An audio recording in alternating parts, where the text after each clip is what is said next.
आज के deep dive में हम खंगाल रहे हैं 3 अक्टूबर 2025 का वैदिक पंचांग।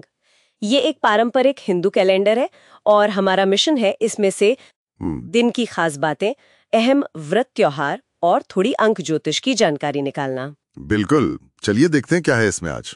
हाँ, तो आज तारीख है 3 अक्टूबर, दिन शुक्रवार और विक्रम संवत 2082 चल रहा है। तिथि है एकादशी। जी, एकादशी यानी चंद्रमा का 11वां चरण, जो शाम 6:32 तक रहेगी। फिर द्वादशी शुरू होगी। ठीक है। और नक्षत्र? नक्षत्र है श्रवण, सुबह 9:34 तक, जिसके बाद धनिष्ठा नक्षत्र लगेगा। सूर्योदय का समय है 6:31 सुबह और सूर्यास्त 6:23 शाम को। अच्छा।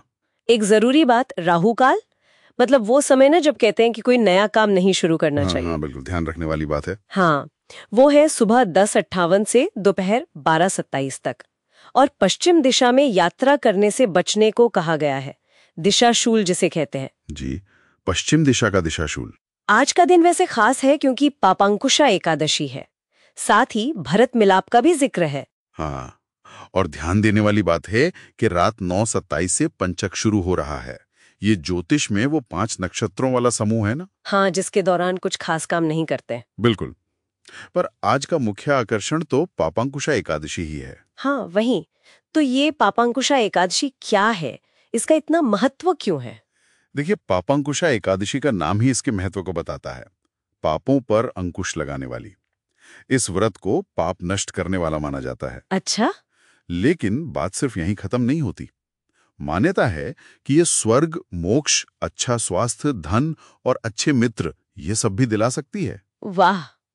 यहाँ एक दिलचस्प पहलू ये है कि इस व्रत को पीढ़ियों के कल्याण से भी जोड़ा गया है। पीढ़ियों से कैसे? हाँ, ऐसा वर्णन मिलता है कि इस दिन व्रत और रात को जागरण करने से सिर्फ व्रत करने वाले को ही नहीं, बल्कि उसकी माता, पिता और पत्नी पक्ष की, मतलब दोनों तरफ की 10-10 पीढ़ियों तक का उद्धार हो सकता है। 10-10 पीढ़ी, ये वाकई एक बहुत बड़ी बात है।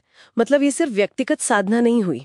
नहीं, बिल्कुल नहीं। इसका एक पारिवारिक और सामाजिक आयाम भी दिखता है इसमें। अच्छा, क्या इस दिन के लिए कुछ खास नियम या सुझाव भी दिए गए हैं? कुछ करने या ना करने वाली बातें? हाँ, कुछ बातें बताई गई हैं, जैसे श्री विष्णु सहस्त्र नाम का पाठ करना या फिर रामा रमेति रामेति मंत्र का जाप करना शुभ माना जाता है। ठीक है। कुछ चीजों से परहेज करने को कहा गया है, जैसे बाल कटवाना, चावल, साबूदाना और सेम मतलब शिम्बी जिसे कहते हैं, वो खाना वर्जित है। अच्छा, चावल और साबूदाना तो कई एकादशियों पर मना होता है। हाँ, और एक अनोखा उपाय भी है, आंवले के रस मिले पानी से स्नान करना। कहते हैं ये पाप नाशक होता है। आंवले के रस से स्नान वाकई अनोखा है। और पंचांग में कल के दिन मतलब 4 अक्टूबर के लिए भी कुछ खास दिख रहा है, शनि प्रदोष व्रत। बिल्कुल, प्रदोष व्रत हर महीने की त्रयोदशी तिथि को होता है, भगवान शिव के लिए। हाँ, त्रयोदशी को। और क्योंकि ये त्रयोदशी शनिवार को पड़ रही है तो इसे शनि प्रदोष कहा जाता है। इस दिन सुबह और शाम दोनों समय शिव परिवार की पूजा का विधान है। पूजा में क्या खास होता है? इसमें पंचामृत और गंगा जल से शिव जी का अभिषेक करते हैं, बेलपत्र, गंध, फूल वगैरह चढ़ाते हैं। ठीक। एक और बात, घी और शक्कर मिले जौ के सत्तू का भोग लगाने और घर की 8 दिशाओं में 8 दीपक जलाने का भी उल्लेख मिलता है। 8 दिशाओं में 8 दीपक? हाँ। अच्छा। हाँ, साथ ही एक छोटा सा उपाय भी सुझाया गया है। सुबह जब सूर्य देव को तांबे के लोटे से जल चढ़ाएं तो उसमें आकड़े के फूल मिला लें। आकड़े के फूल? वो तो शिवजी को प्रिय होते हैं ना? हाँ, बिल्कुल। तो मान्यता है कि ऐसा करने से सूर्य और शिव दोनों की कृपा मिलती है और वो कहते हैं ना, भाग्य का साथ मिलता है। ये तो बढ़िया उपाय है। तो ये तो हुई दिन की ऊर्जा और व्रतों की बात। अब जरा उन लोगों पर ध्यान देते हैं जिनका जन्मदिन आज है, यानी 3 अक्टूबर। हाँ, जिनका जन्मदिन 3 तारीख को है। अंक ज्योतिष के हिसाब से इनका मूलांक बनता है 3, जिसका स्वामी ग्रह बृहस्पति को माना जाता है। बृहस्पति ज्ञान और विवेक का ग्रह। इसका क्या असर दिखता है इन लोगों पर? हाँ, बृहस्पति का प्रभाव साफ झलकता है। मूलांक 3 वाले लोग अक्सर निष्कपट होते हैं, दयालु होते हैं और तर्क से सोचने वाले, मतलब लॉजिकल। हाँ, लॉजिकल। उनमें दार्शनिक सोच के साथ साथ काफी ऊर्जा भी होती है, स्फूर्तिवान। शिक्षा में इनकी अच्छी पकड़ हो सकती है, मिलनसार होते हैं और हर काम को बहुत अच्छे से करना चाहते हैं, मतलब वो परफेक्शन वाली बात। परफेक्शनिस्ट होते हैं, हाँ। हालांकि कभी-कभी अनुशासन को लेकर इनका रवैया थोड़ा सख्त या यूं कहें तानाशाही जैसा भी हो सकता है। अच्छा, तो ज्ञान और अनुशासन का एक तरह का मेल। क्या इनके लिए कोई शुभ अंक या रंग भी बताए गए हैं? हाँ, बताए गए हैं। इनके लिए शुभ अंक हैं 1, 3, 6, 7 और 9।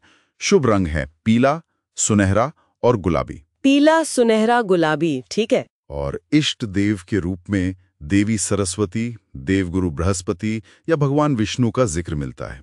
और हाँ, इस महीने के लिए एक छोटा सा भविष्य फल भी दिया गया है जो काफी सकारात्मक लग रहा है। क्या है उसमें? जैसे घर में कोई शुभ काम हो सकता है, दोस्तों का साथ मिलेगा, व्यापार में तरक्की और नौकरी में अपनी काबिलियत दिखाने का मौका मिल सकता है। मतलब अच्छा समय। वाह, ये तो बहुत अच्छा है।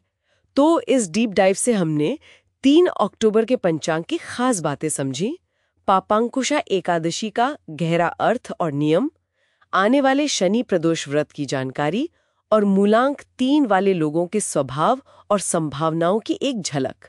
जी, संक्षेप में कहें तो ये पंचांग इस दिन को आध्यात्मिक कामों और खास ऊर्जाओं वाला मानता है। बिल्कुल। तो यहाँ एक सवाल मन में आता है, आज की तेज रफ्तार जिंदगी में इन प्राचीन गणनाओं और परंपराओं का पालन, चाहे छोटे रूप में ही सही, लोगों के अपनी जड़ों से जुड़ाव या उनके मानसिक सुकून को कैसे प्रभावित करता होगा? एक बहुत अच्छा सवाल है। और क्या ये ज्योतिष या अंक ज्योतिष के नजरिए लोगों के खुद को और अपनी क्षमताओं को देखने के तरीके पर असर डालते हैं? ये वाकई सोचने वाली बात है।